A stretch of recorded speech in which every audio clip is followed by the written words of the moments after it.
नमस्कार शेतकरी मित्रांनो, जय शिवराय. Mansi agro farm. शेतकरी बांधवांनो, शेती करत असताना त्याच्यात कीड रोग नियोजन झालं, खत नियोजन झालं, ड्रीपद्वारे खतं म्हणा, बुरशीनाशके म्हणा, सगळ्या गोष्टी आपण पिकासाठी करत असतो. पण याच्याबरोबर सगळ्यात महत्त्वाची गोष्ट ती फळबाग असो का नगदी पिके असोत का भाजीपाला असो, कुठलंही असो, कुठलीही पिकं, याच्यात सगळ्यात महत्त्वाची गोष्ट म्हणजे तण नियोजन. कारण शेतकरी बांधवांनो, काय आहे, जेवढं कीड आणि बुरशी वगैरे खालून पिकांचं नुकसान करतं, त्याच्यापेक्षाही जास्त शेतात असलेलं तण हे नुकसान करत असतं.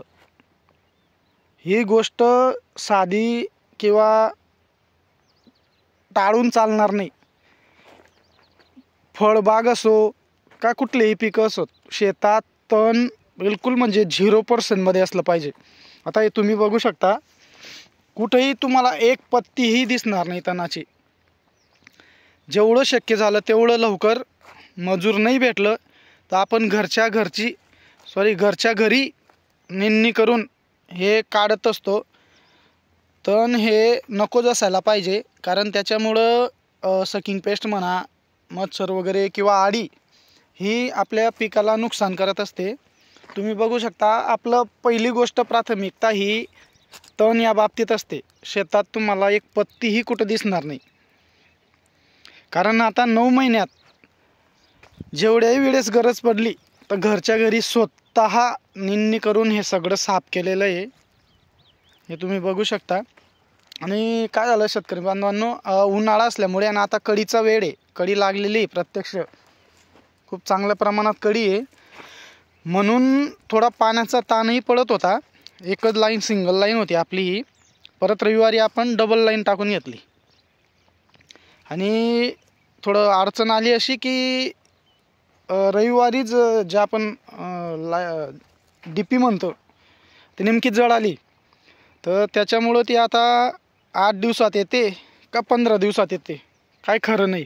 आणि कळी अवस्थेत पेरू बागेला एकही दिवस पाण्याचा ताण चालत नाही. पाणी हे रोजच्या रोज दिलं गेलंच पाहिजे. पण नशीब असं की आपलं सौर पंपही बसलेला आहे, म्हणून ते शक्य झालं.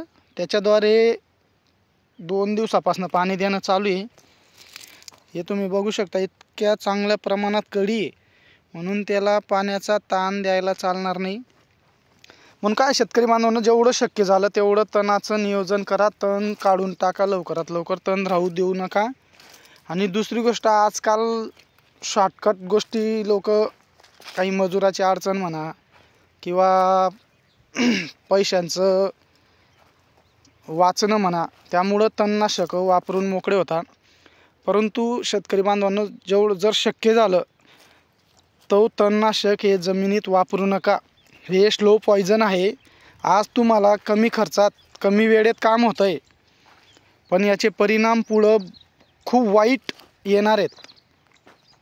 कारण हे जमिनीतला pH म्हणा किंवा बॅक्टेरियाज म्हणा, हे सगळं नष्ट करत असतं. या चांगलं वाटतं आहे आपल्याला. आणि काय शेतकरी बांधवांनो, कारण आपण बघू शकतो, जे शेतकरी 8 ते 10 क्विंटल, 12 क्विंटल, 15 क्विंटलपर्यंत एकरी कापसाचं उत्पन्न घेत होते, आज ते अक्षरशः 4 ते 5 क्विंटलवर आले आहेत. राऊंडअप हे तणनाशक वापरल्या गेल्यामुळं प्रत्यक्षात 5 आणि 4 क्विंटलवर आलेले आहेत.